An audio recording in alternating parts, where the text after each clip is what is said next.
జిల్లా కలెక్టర్ ఆఫీస్లో సుమారుగా 900 మంది ఈ జిల్లా వ్యాప్తంగా కూడా ఆయాలు ధర్నా చేస్తున్న పరిస్థితి కనబడతా ఉంది. వాళ్ళు టీచర్లను పరిభారం తగ్గించి వీళ్లకు కనీస వేతనము కల్పించాలని కూడా ధర్నా చేస్తూ ఉన్నారు. అదేవిధంగా వాళ్ళని అడిగి తెలుసుకునే ప్రయత్నం చేద్దాం. ఇక్కడ మేము ఆయా సమస్యల కోసం ధర్నా నిర్వహించినాము. ఈ ధర్నాలలో ముఖ్యంగా ఒకటి, ఆయాలకు ఇప్పుడున్న ఆయాలకు 10 సంవత్సరాల అనుభవం ఉన్న వాళ్ళకు 10వ తరగతి పాస్ అయి ఉన్న వాళ్లకు ప్రమోషన్ కల్పించాలని చెప్పేసి ధర్నా చేస్తున్నాము. అదేవిధంగా 50 సంవత్సరాల లోపు వాళ్ళకు ప్రమోషన్ ఇవ్వాలని చెప్పేసి అన్నారు. అది కాకుండా 50 సంవత్సరాలు అయినా కూడా 10th బేసిక్ మీదనే ప్రమోషన్ ఇవ్వాలని చెప్పేసి మేము కోరుతున్నాము. అదేవిధంగా మనకు అంగన్వాడీ టీచరు ఆయాకు చాలా సమస్యలు ఉన్నాయి. ఎందుకంటే టీచరు ఒక పని మీద బయటికి వెళ్ళినప్పుడు ఆయాలకు చాలా ఇబ్బంది అవుతుంది. వాళ్ళు పిల్లలను చూసుకోవాలి, వంట చేయాలి, ఆ విధంగా అన్నీ చేయాలి. ఆ పిల్లలకి ఏమన్నైంది అనుకో, అది ఒక చిన్న గది రెంట్కో అద్దెకు ఒక గది తీసుకుంటే పెద్ద గదులు ఇవ్వడం లేదు. ఒక చిన్న రెంట్కు చిన్న గది ఇచ్చి దాంట్లో మొత్తము ఆయా అల్లనే సరుకులు ఉంటాయి, అన్నీ అల్లనే ఉంటాయి. పిల్లల్ని ఆ విధంగానే తీసుకోవాలి, అన్నీ ఆ విధంగానే తీసుకోవాలి. అందుకని మేము ఏం చెప్తున్నాం అంటే ముఖ్యంగా గవర్నమెంట్కు ప్రతి ఒక్క అంగన్వాడీ సెంటర్ని కట్టించాలని చెప్పేసి, గవర్నమెంట్ బిల్డింగ్ ఇప్పించాలని చెప్పేసి మేము కూడా ఈ ధర్నా సభాముఖంగా కోరుతున్నాము. ఈ విధంగా చేస్తే అప్పుడు సరుకులు వేసుకోవడానికి వేరే రూమ్ ఉంటుంది, ఇవన్నీ ఉంటాయి, పిల్లలకు వేరే ఉంటుంది.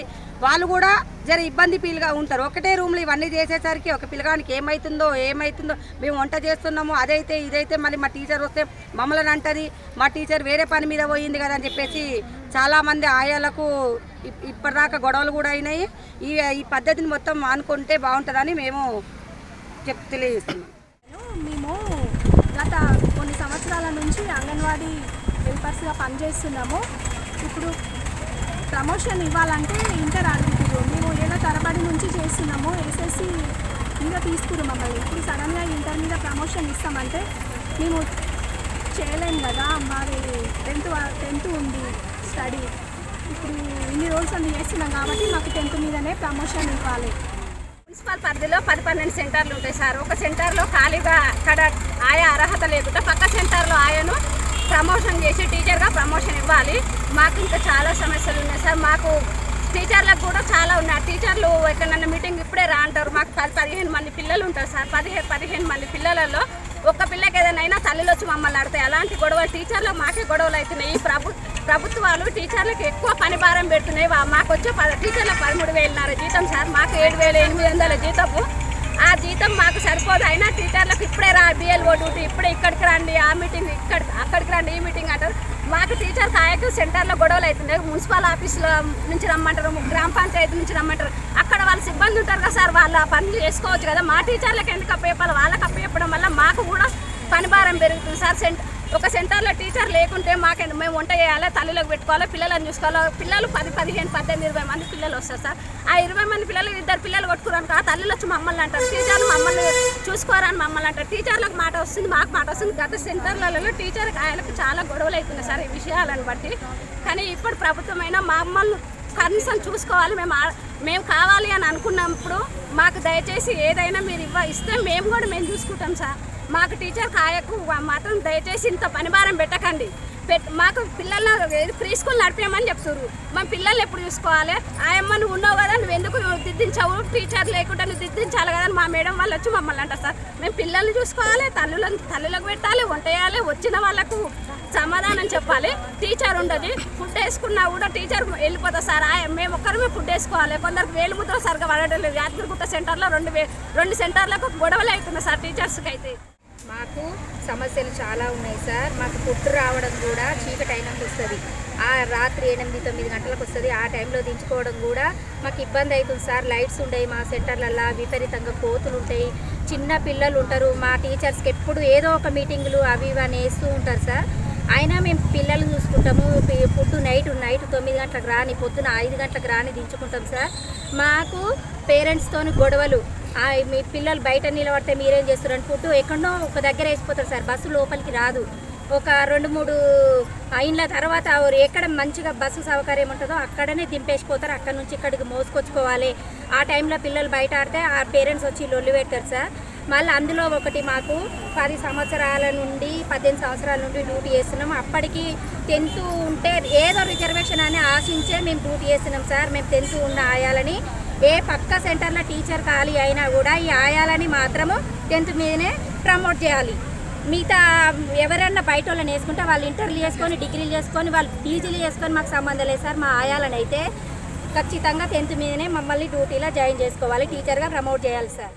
టీచర్లకు ఇవాళ ఒక మీటింగ్ ఉంటే రేపు ఒక మీటింగ్, ఏదో విధంగా రోజు మీటింగ్లకనే వెళ్తారు. పొద్దుగాల మేము పిల్లలకు పోవాలంటే ఫస్ట్ ఒక పిల్లలు వస్తారు, మేము రాగానే వాళ్ళని చూసుకోవాలి. మళ్ళీ పిల్లలకు పోయి వచ్చేసరికి వీళ్ళకి ఇబ్బంది అవుతుంది. అట్లా పేరెంట్స్ అని మాకు లొల్లీలు అవుతున్నాయి. వాళ్ళు ఏమంటారు, మీరు పిల్లలకు రోజు పిల్లలకు వస్తలేరు, మేము మీ పైన అధికారులకు కంప్లైంట్ ఇస్తామని. ఇప్పుడు గ్యాస్ విషయానికి వస్తే జీతాలు వస్తలేవు. టీచర్లు ఏమంటారు, మాకు సంవత్సరం నుంచి బిల్లు పడతలేదు, గ్యాస్ మీరు సగం పెట్టుకోవాలి, మేము సగం పెట్టుకోవాలి. మేము ఏడికెళ్ళి పెడతాం? మాకు వచ్చే జీతంలో మా కుటుంబాలు గడవడమే కష్టము. ఏడికెళ్ళి తీసుకొచ్చి పెడతాం? మేము వేరే ఇంకేమన్నా చేస్తున్నామా డ్యూటీలు? ఈ పని కాకుండా వేరే పని చేస్తున్నామా? ఏడికెళ్ళి తీసుకొచ్చి పెడతామని టీచర్లకు మాకు లొల్లీలు అవుతున్నాయి. జీతం కరెక్ట్ వస్తలేదు టైంకి. ఇప్పుడు స్కూల్లో సామాన్లు వస్తాయి కదా చీపుర్లు, ఇప్పుడు 2018లో వచ్చినాయి చీపుర్లు. ఇప్పుడు చీపుర్లు లేదు, సబ్బులు లేవు, ఏడికెళ్ళి తీసుకొచ్చి పెడతాం? అంగన్వాడీ ఆయాలు సుమారుగా యాదాద్రి జిల్లాలో సుమారుగా 900 మంది పనిచేస్తూ ఉన్నారు. వారికి కనీస కూలి కూడా పడట్లేదని వారు చెప్తా ఉన్నారు. వాళ్ళ మీద లక్షల రూపాయలు ఇలా టీచర్లు కానీ ఇలా లక్షల రూపాయలు నెలకు ఇచ్చుకుంటూ వాళ్ళు ఈరోజు డుమ్మగొట్టెల రోజుల మీద కూడా అలాంటి నిఘా లేదు. కానీ ఒక నెలకు ఒక 7,000 కూడా సరిగ్గా ఇవ్వలేని మా ఆయాల పరిస్థితి. ఒక ఇంట్లో ఒక తల్లి ఒక పిల్లని చూడలేని పరిస్థితి. ఒక ఆయా ఒక 20 మందిని చూస్తుంది. సార్ మాకు కనీసం గిట్టుబాటు లేకుండా కూడా మేము పనిచేస్తూ ఉన్నాము. నెల కూడా రాకుండా పోతుంది. మా మీద సూపర్వైజర్ నుంచి టీచర్ల నుంచి సూపర్వైజర్ నుంచి ప్రాజెక్ట్ అధికారి దాకా మొత్తం మీద మేము మాటలు పడుతున్నాము, అనేక సమస్యలు పడుతూ ఉన్నామని వాళ్ళు కలెక్టర్ ఆఫీస్ ముందు ధర్నా చేస్తున్న పరిస్థితి కనబడుతూ ఉంది. ఇప్పటికైనా ప్రభుత్వం కళ్ళు తెరిచి ఈ ఆయాలను ఆదుకోవాలని ఇక్కడ చెప్తా ఉన్నారు. ఇంకా కూడా కనీసం వీళ్లకు ఒక చీపురు గట్ట ఇవ్వలేని ఈ ప్రభుత్వము ఇలా కూలికి పోతే ఒకరికి 200-700 రూపాయలు, వాళ్ళకు కూడా గిట్టుబాటు లేని పరిస్థితిగా వాళ్ళకు కనబడతా ఉంది. ఒక్కొక్కరి పరిస్థితి వీళ్ళ మీద పెత్తనం చెలాయించే అధికారులు జర్ర కనికరం పెద్ద మనసుతోటి చూసి వాళ్ళు ఆయాలు అన్న రకంగా కూడా ఆలోచించాలని వాళ్ళు చెప్తా ఉన్నారు. మీ పెత్తనము మా మీద కాదు, మాకు జీతాలు కనీసం గిట్టుబాటు ధర గిట్టుబాటు ఇవాళ 500 రూపాయలు మార్కెట్కి పోతే కూరగాయలు లేని పరిస్థితి వాళ్ళు చెప్తా ఉన్నారు. ఇంకా చాలా ఉన్నాయి, వాళ్ళు చెప్పలేకపోతున్నారు. 3 నెలల కానీ వాళ్ళ జీతాలు లేకుండా ఉన్నారు పరిస్థితి. ఇప్పటికైనా ప్రభుత్వం ఆ సెంటర్లను కూడా నిర్మించాలని అధికారులను వాళ్ళు విన్నవించుకుంటున్నారు. మరి ఒకవేళ అదే మొండిగా ప్రభుత్వము వీళ్ళ మీద చూపిస్తే మాత్రము ఉద్యమాలు మేము తప్పకుండా కోర్టుకైనా దేనికైనా ఉద్యమాలు చేస్తామని చెప్తా ఉన్నారు. ఇది ఇక్కడ